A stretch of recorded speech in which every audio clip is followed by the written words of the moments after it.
bagong season ng Bakbakan sa Kantahan. Muli po magsisimula na ang The Clash Teens this June 7, 7:15 p.m. of course on GMA. It's incredibly nostalgic to watch that AVP and to see syempre yung journey nila from auditioning to their callbacks to finally setting foot on the Clash Arena stage. At na-realize ko din na isa pang inaabangan ng Clash Nation bukod syempre sa mga napakagaling na mga awit at yung mga batang mga awit, yung itsura ng Clash Arena mismo, the set, the stage. I'm sure you're all excited for that. As a former Clasher, naalala ko, part din ng performance is not just the singing itself, but also how, as a Clasher, you utilize the stage. Kung paano mo pinapakita yung stage presence mo, and I'm sure isa yan sa mga aabangan at papanoorin at i-judge ng ating Clash panel. Are you guys ready to meet them? Yeah! Are you guys ready for your questions? At syempre sa mga sasabak sa ating mini Clash for this afternoon, yung mga Clashers from our friends from the press, I hope that you're all preparing. Excited na kaming marinig ang inyong mga magagandang boses. Sino kaya yon? Nandito ba sila ngayon? Excited na ako! Parang lahat excited na for that this afternoon. Kaya hindi ko na patatagalin pa. Some of the biggest names in the industry are coming together to witness the stories and guide the dreams of our teen Clashers.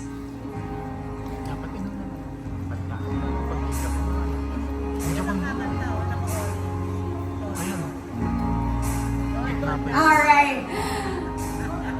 Naku, exciting talaga to. As a former Clasher, honestly, ang dami kong mga I wish that I knew when I was in my season of The Clash back in 2019. And I'm sure it's even more nerve-wracking now for our current Clashers. Aside from the fact na syempre they're all so young, meron ng added pressure palalo of social media and having to, navigate that as they embark on this journey in their career. Kaya eto na, with all of okay, I think our Clash panel, the faces of the Clash teens are now ready to be with us this morning. Starting off with the man behind the magic of the Clash team. He is a visionary storyteller and one of the most respected creative minds in Philippine entertainment. He continues to shape some of the most successful and talked about productions on television today. Please give it up for the Clash Teens' acclaimed director, Direk Louie Ignacio.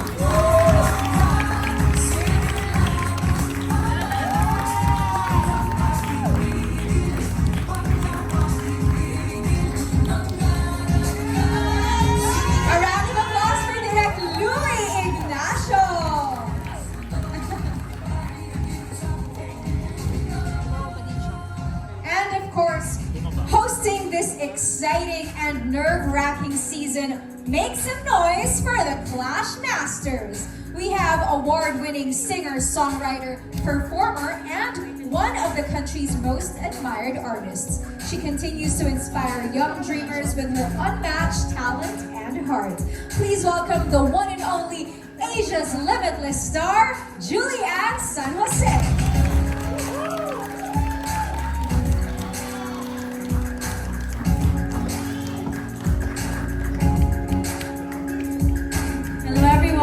Kumusta po kayo?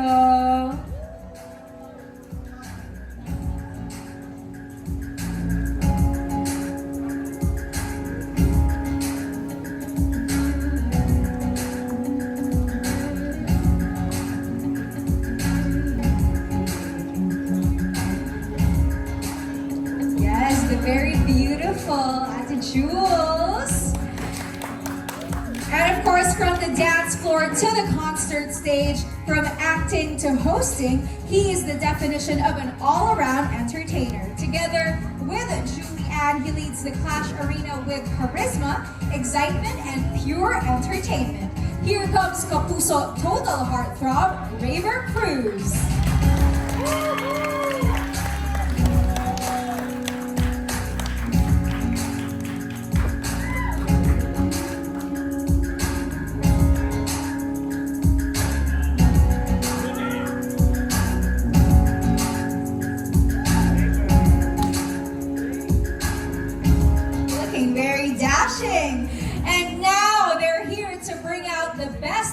versions of the Teen Clashers on stage.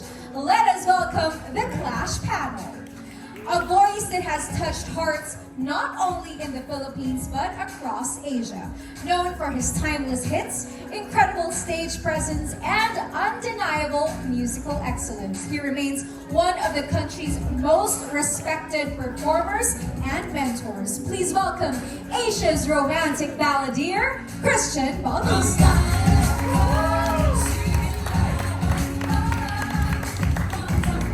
Welcome, Christian.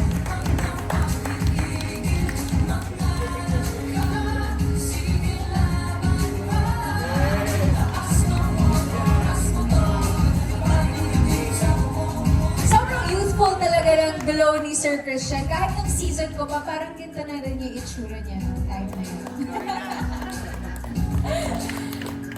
Of course, we also have the young, talented, and is also quickly becoming one of the freshest faces to watch.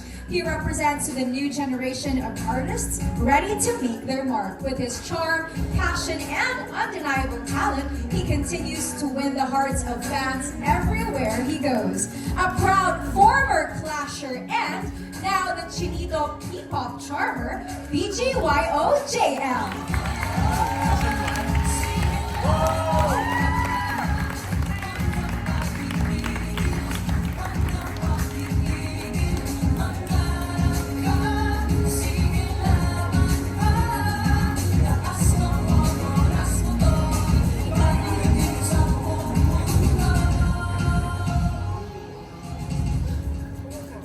From the Clash to taking over the P-pop scene, grabe talaga ang produkto ng The Clash. Grabe ang mga Clashers! Next up, this lady, she started young and today she stands as one of the brightest and most successful stars of her generation. A talented actress, recording artist, and youth icon, she continues to prove that hard work and authenticity truly shine. Now she's ready to bring her energy to the Clash arena. Let's all welcome the star of the new gen, Jillian Ward.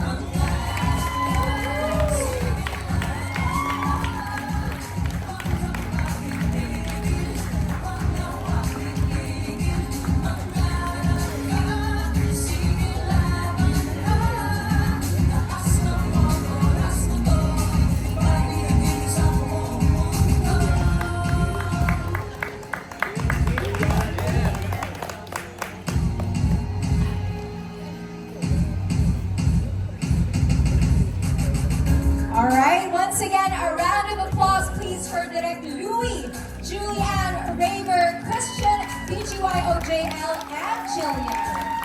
At this point, may I ask you to please pose at the center for some group photos.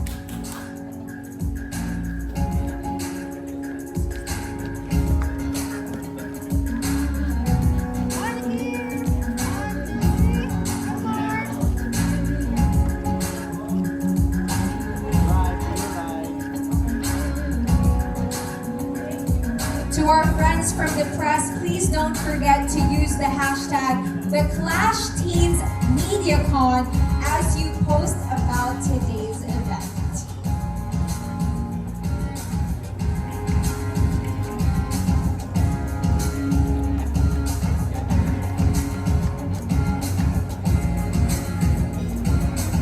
Big smiles, everybody.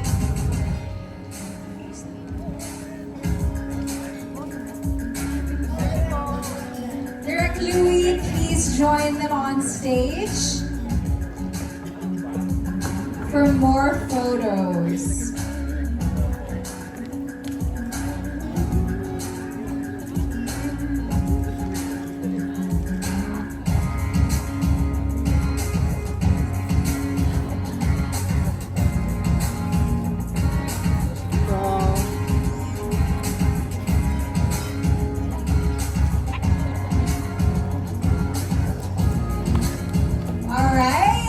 So much to everyone. I hope that you got all the good photos that you need.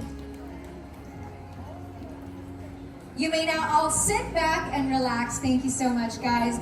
Clash Nation, abangan nyo din po sana ang digital reality show ng The Clash na Behind the Clash, kung saan ipapakita ang exclusive behind the scenes ng inyong paboritong reality singing competition, at dito mas makikilala natin ang Team Clashers. Catch Behind the Clash starting May 27 every Wednesday, Thursday, and Friday at 5:10 p.m. on the Kapuso stream. At this point, we'll have a quick chikahan with our Clash panel and Clash Masters right here. And I will read all the questions for them, but don't worry because later, after Direk Louie. Direk, ano po ba yung gusto ninyong ma-feel ng viewers? Siyempre ngayon po, nakailan na din tayong season ng The Clash at ngayon panibagong yugto naman with The Clash Teens. So ano po yung gusto ninyong takeaway ng viewers or ma-feel ng viewers upon watching? Siyempre, lalo na yung pilot episode. Good morning everyone sa lahat ng press. Maraming salamat for attending the press con. Gusto namin ma-feel this time ang buong Clash team. Wino-welcome namin ang lahat ng Gen Z. Yan. Kasi gusto namin silang i-welcome kasi para ma-appreciate nila ang The Clash as the #1 singing contest, singing show in the Philippines. And hopefully, marami pang mangyari outside the Philippines at buong mundo na ang makapanood dito sa aming palabas, sa aming show, The Clash. The #1 original singing reality. Yes. Yes, at ito naman direct, marami na kayo nagawang successful shows throughout the years. And now, what makes The Clash Teens special to you po specifically as a director? Sa akin, actually marami na akong nagawang pelikula, maraming TV shows, pero ang The Clash, baby ko to. Kasi since year 1, season 1, ako yung nag-handle, ako ang director nila. And na-excite ako pagka gumagawa ako ng The Clash kasi bumubuhos yung creativity ko lalo na sa opening. So, inaabangan kasi sa The Clash yung opening production number namin. Parate, always yan sa lahat ng seasons ng The Clash. So ngayon, eto na naman, para na naman akong nasa Cloud9 at nakagawa na naman kami ng isang napakagandang opening production number na aabangan ninyong lahat. Yes, Thank I you. think that believes a round of applause, everybody, right? Naalala ko nung season ko, yung opening namin, doon pa kami sa rooftop. So ano naman kaya ngayon ang magiging opening ng The Clash Teens? We're also excited for this new chapter in your life as a director, direct, and also, syempre, sa bagong yugto ng The Clash. Now, we move on to our Clash Masters. For Julie and Raver, ibang level syempre ang energy kapag teens naman yung contestants. They're maybe a little bit more emotional but also more fearless at mas makulit. So kamusta naman yung experience ninyo hosting for this new generation of Clashers? For the past, seasons kasi, parang nasanay kami na palaging parang, alam mo, iba-ibang klaseng pakulo, ibang klaseng fierceness. Pero parang ngayon, kakaibang klaseng energy naman yung yung nasa sa Clash Arena or pag nasa studio kami, pag working kaming lahat.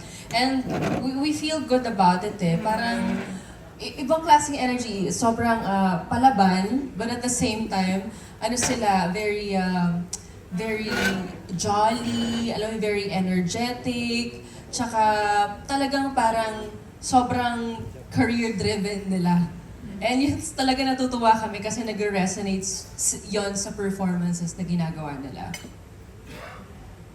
Masaya kasi very energetic yung mga Gen Z natin na Clashers. And natutuwa ako kasi iba rin yung level ng kumpiyansa and yung talent na ibinibigay nila dito sa The Clash Teens. So doon ako pinaka natuwa talaga kasi kumbaga ibang ibang generation ng talent yung makikita nila. So kami rin, every time naman na nag-host kami ni Juice ng The Clash, naging fan kami. Katulad fan mo kami before nung talagang proud na proud kami sa mga Clashers. And ngayon dito sa Clash Teens, nakaka-proud yung mga Gen Z natin. Yes, at syempre we're so happy na kayo ang kasama ng newest generation of Clashers because honestly, I can attest na yung Clash Masters natin, they're not just there to host The Clash are not just there to host each round. Kasi sila mismo, nagbibigay sila ng mga, yung tips and tricks sa amin, tinutulungan nila kami na yung maging mas calm when we're backstage, kapag sasalang na. Kaya, thank you guys for investing your time. And syempre yung, I'm sure na-attach din kasi kayo sa mga clashers. Kaya I'm so excited to see how you're gonna help mold this newest generation of teen clashers. Ito naman, fans always love, syempre, seeing your chemistry on stage. As yung Clash Nation, I feel like they've also grown with you in your relationship from friends to where you are now. So this season of the Clash Teens, ano yung masasabi ninyong pinaka-fun or pinaka-chaotic moment together habang nag-host? Meron na ba? Ano ba? Kasi parang every season iba-iba eh. Iba-iba talaga. Parang ang dami din namin na nabuo na memories sa We know. sa The Clash, you know, like from being friends to lovers. Tsaka and I'm just very happy to again share the stage with Ray when it comes to hosting. At tsaka parang wala kasi talagang there was never like a dull moment pagka kasama ko siya eh. Kasi masaya talagang tao si Ray. Tsaka parang pagka masaya siya, syempre masaya din lahat sa trabaho, di ba? Ayun, may dadagdag ka ba? Hindi, tama naman yung sinabi ni Jules. Kinikilig ka. Hindi, nakakilig kasi malaking parte ng buhay ko ang The Clash eh. Kagaya ng sabi ni Direk na baby niya ang The Clash, di ba? Eh, para sa akin talagang tinetreasure ko yung The Clash kasi kumbaga, ang bilis na lumipas. Parang 6 seasons na tayo, di ba? And, tapos doon ko rin na-realize na crush pala kita, di ba? Sa The Clash din, di ba? And, ayun, yun. Siguro yung mga chaotic moments, abangan nila yun sa Kasi ang ganda rin ng rapport na meron kami with the judges din dito sa bagong The Clash Teens natin. So, ayun. Ang hirap naman mag-host dito. Hindi ko man in-expect na may makikita pala akong ganito. Lahat ba kinikilig na ba kayong lahat? Para mapapasana all na lang talaga tayong lahat. But thank you so much, Julie and Ray. Now we move on, syempre, to our Clash panel, to our OG Clash panel, Mr. Christian Bautista. Syempre, bilang isa po sa pinaka-respetadong mga awit dito sa bansa, paano mo nakita yung difference ng young singers ngayon compared to when you were starting out? Before I start, I just want to say, Thea, we are so proud of you Thank on you what so you much. have become Thank as a you. host, as a singer, as a total performer. Thank you. Napakagaling mo. Thank you. Believe that, okay? Next, yung mga simple song choices. Yung song choices dati, medyo nagfo-focus sa yung typical na birit.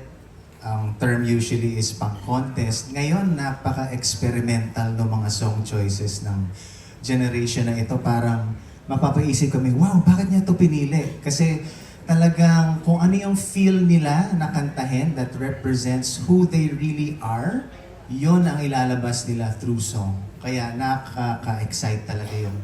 For me, the song choices na maririnig nila for the Clash Teens.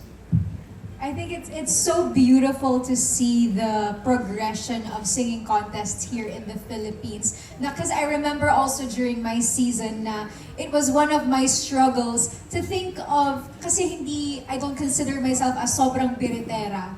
So I'm so appreciative of the Clash that they're so welcoming of all genres, of all types of voices. At I'm sure mas maha-highlight pa yun ngayon dito sa The Clash Teens. Dahil nga yung mga Gen Z, they just sing what they want to sing, what their personality is. And I'm so happy and excited to see that sa ating Clash Arena. And ngayon, Sir Christian, you've been mentoring and judging singing competitions for many years now. So, ano po yung advice na paulit-ulit mong gustong ipaalala sa contestants ng The Clash Teens? And maybe just to other young singers out there. Simple lang naman, we always aim to be better and to be one of the best. But there will be more defeats and more mistakes along the way. Just remember to get back up always. The only failure is when you don't try anymore, right? Tama yan. Thank you, Sir Christian. Ito naman for Jillian, the very, very beautiful Jillian Ward. First time mong magiging part ng Clash panel. Grabe, guys!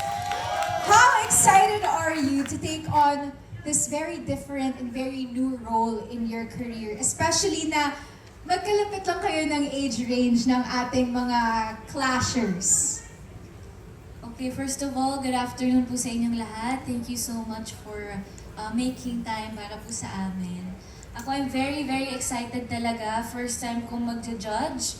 And ako kasi, ang binabantayan ko naman dito is kung paano nila ina-express yung mga sarili nila. Kung paano nila gagawin yung pagsa-storytelling on stage. And sobrang nakaka-excite kada may bagong clasher na papasok kasi iba-iba yung mga kwento na talagang pinapakita nila on stage. And ako naman, para nila akong ate kasi, I mean, I started very young so alam ko yung struggles ng pagiging child star tapos to a teenager. Mostly kasi, di ba, pag nung mga teenagers tayo, andun yung mga self-doubts. Pag teenager ka kasi, doon mo pa binibuild yung confidence mo. And I think, yun din talaga yung mga offer ko sa kanila. Kung paano ma-build yung confidence nila at maging proud sila sa mga sarili nila. Yes. I think I speak for everyone when I say that Jillian really provides a very unique perspective and addition sa ating Clash panel because ako naniniwala ako that an effective singer is a storyteller, katulad ng sinabi ni Jillian. And as a singer and an actress, alam na alam ni Jillian. Kaya I'm sure she'll be of great help to our teen clashers. And now, Jillian, syempre, as someone who started out in the industry so young, bata pa lang, nasa spotlight ka na, ano yung personal experience mo na gusto mong ma-share or maitulong sa ating young clashers for this season? I think na kahit ano mangyari that they should keep on going. Kasi syempre meron tayong magiging failures on stage, hindi ba laging perfect yung mapapakita natin. But dapat just always try and give it your all and keep on practicing. Yun talaga. And pinaka masishare ko sa kanila is dapat vina-value talaga nila yung disiplina. Especially on stage, kahit gaano kalaki yung stage, kahit gaano kadami or kaunti yung audiences mo, na dapat ibigay mo parati yung 100% mo. Kahit isa lang yung nanonood sa'yo, kailangan ibigay mo parati yung best mo. Lahat, yung buong puso ilagay sa stage. You leave it all on the stage. Alright, thank you so much, Jillian. Now we move on to BGYO-JL. Coming from being a contestant yourself, grabe, sa mga hindi po nakakaalam, JL was actually part of the Clash Season 1. Di kami nag-abot. Yes, sayang. Pero ngayon, you're now on stage as a member of the Clash panel. So how different does it feel na ngayon ikaw naman yung magbibigay ng opinion mo sa ating mga clashers? Yan, bilang isang clasher nung season 1, tanda ko sobrang hilaw pa ako. As in, first time ko sumali sa singing contest. So, grabe pa ako, kabahan yung takot ko, yung confidence ko, wala pa. So, yung difference sobrang laki bukod sa pag-criticize ng mga contestants. Kasi nakikita ko sa kanila yung na-experience ko. So, ang pinagkaiba niya sa akin na nadala ko na yung mga natutunan ko sa mga past performances ko sa pagsali ko sa singing contest na pwede kong i-share sa kanila and gusto ko maging inspiration sa kanila para sa mga susunod na performances ng mga teen clashers. I think you truly are an inspiration. I think si JL siya yung perfect example ng sinasabi ni Sir Christian na there will be more defeats, right? And yung sinasabi din ni Jillian that you have to keep going and you have to be disciplined. Kasi katulad ni JL who didn't win his season, but he's here now as a member of the Clash panel. Right? And we're so proud of Thank you you, so JL. At dahil nga rin na-experience mo mismo kung ano yung pressures of being in the Clash arena, paano mo naman gusto maging mentor or guide sa ating team contestants this season? Nagayahin mo ba si Opa Christian? Medyo strict ka ba? What's your judging style? Siguro yung magiging style ko as a judge, gusto ko ipakita sa kanila. Gusto ko ma-share yung kung ano yung na-experience ko before, kung ano yung mga routine ko bago sumalang. Like, paano mawala yung kaba, yung takot, and sa pagpili din ng mga songs. And gusto ko sabihin sa kanila na maging totoo lang sila sa sarili nila. Kasi yung naging mali ko before is, yun nga, katulad ng sinabi ni Kuya Christian na dati kasi pag singing contest, ang mindset ko, kailangan pang contest yung kakantahin ko. So, nawawala na yung pagiging original, nawawala na yung authenticity. So, yun, as a judge, gusto ko lang ilabas yung pagiging totoo ng mga teen clashers. I love that. Talagang the Clash, and especially ngayon, the Clash teens, I believe that we're really changing the landscape of reality singing competitions here in the Philippines kasi we're changing the narrative of kailangan pang-birit or pang-contest. Lalo na ngayon, the Gen Zs, they're very clear with their identity, right, as singers. And we're so excited to see that sa Clash Arena. Now naman, this question is for everyone. Kung mabibigyan kayo ng chance na makausap ang younger version ng sarili ninyo bago sumabak sa industriya, ano yung isang bagay na sasabihin nyo at paano ninyo gustong maipasa yun sa Teen Clashers? Who would like to start? Maybe... Ang hirap ng question, Pero Bago sumabak, ano yung... mahirap pero very relevant. So, ano ang sasabihin ko sa younger self ko? Yes, Correct? before you stepped foot in the entertainment world. Before you set foot in the entertainment world. Siguro ang sabihin ko sa younger self ko, okay, Christian? There's gonna be a lot of singing contests. You're gonna win some, you're gonna lose some. But after a few years, there will be this singing contest called The Clash, who will want you to be a judge one day. Make sure you say yes. Yes. Love that. And it has now been almost a decade commitment for you Yes, ma'am. here in the Clash. How about JL? Ako siguro, isasabihin ko sa younger self ko, pag na-reject ka, kapag natalo ka, hindi pa doon nagtatapos dahil sobrang lawak pa na industriya. Marami ka pang may experience, marami ka pang makikilala. Basta lagi mo lang tatandaan, maniwala ka lang lagi sa sarili mo, huwag kang matakot. Yes. Believe in yourself. Huwag matakot. Tama ka dyan, JL. Maybe let's leave the ladies for last. Or, okay. Sorry, Here, Ray. Yun, sabihin ko lang sa younger self ko na talagang always believe in yourself and consistency is key and trust the Lord for guidance. Tapos,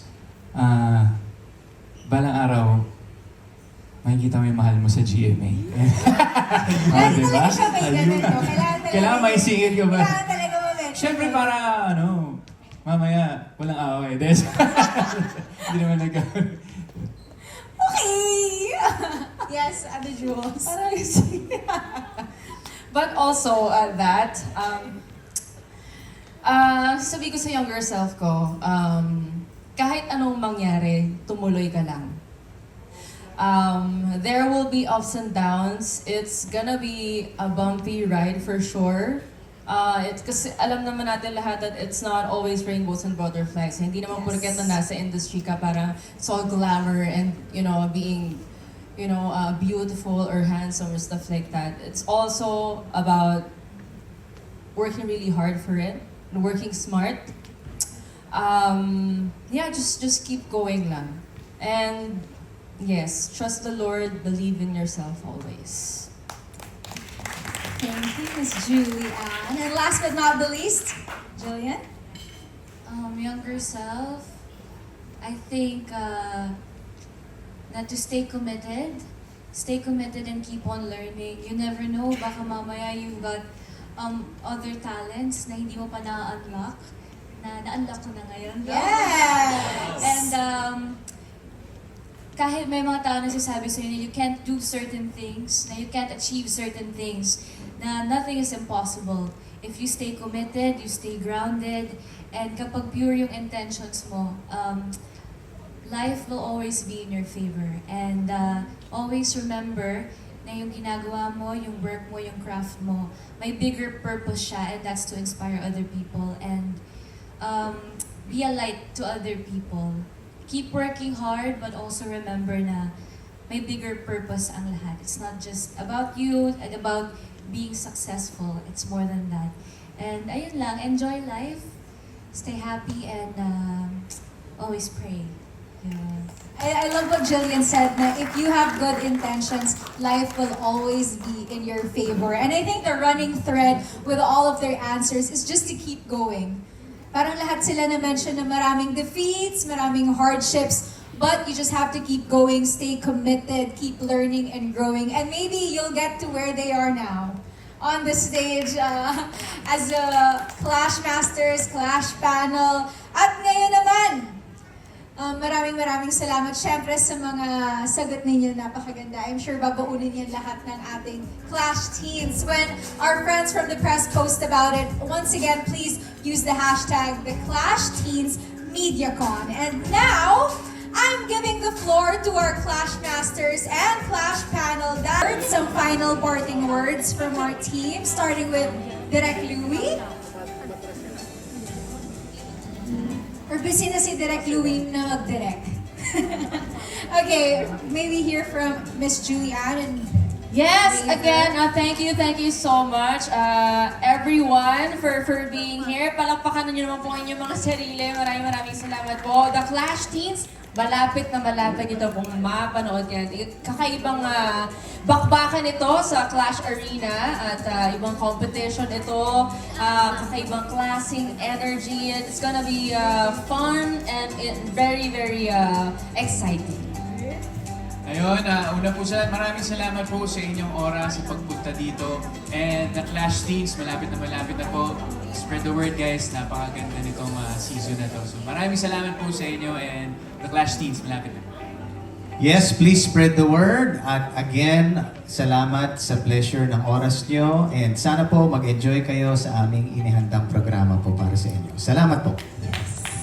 JL? Yes, maraming salamat po sa oras nyo sa pagpunta dito and sana supportahan po natin ang The Clash Teens. And super excited na po kami lahat na mag-share ng halaman sa lahat ng mga aspiring artists. Yes, thank you po to all of you for making the time. And syempre, thank you po to GMA and sa The Clash family for trusting me. And sobrang excited na po ako na ma-share sa inyo itong The Clash Teens kasi this is something fresh, something new. Ito yung singing contest na i-break talaga yung stereotypes. So I'm so excited and abangan niyo po sana yan and I hope you guys enjoy the show. Alright, may we have another round of applause for our Clash Masters, our Clash Panel, at sa lahat ng bumubuo ng The Clash Teens. And once again, thank you so much to all our friends from the press, from the GMA internal teams for being with us today. And thank you also to our sponsors, RMG Perfume Collection, Villa Breads and Coffee, Dip Street PH, Grin Wasabi Sushi Bar, and Unique Pop. Years ago, I myself stood sa Clash Arena, nervous, hopeful, and just holding on to the microphone as if it could carry every dream I had. And I stand here now hosting this, and it feels like a full circle moment. And now we have a new set of teens, we have a new set of clashers with their own set of dreams. And maybe years from now, they will look back at this chapter in their lives with the same gratitude that I feel now. Kaya don't miss the premiere of The Clash Teens this June 7 at 7:15 p.m. on GMA at abangan din ang digital reality show ng The Clash na Behind the Clash starting May 27 every Wednesday, Thursday, and Friday at 5:10 p.m. on the Kapuso stream. This has been your host and your former Clasher, Thea Ashley. Enjoy the rest of your day, mga Kapuso. Thank you, guys. Thank you, Thea. Congrats, guys.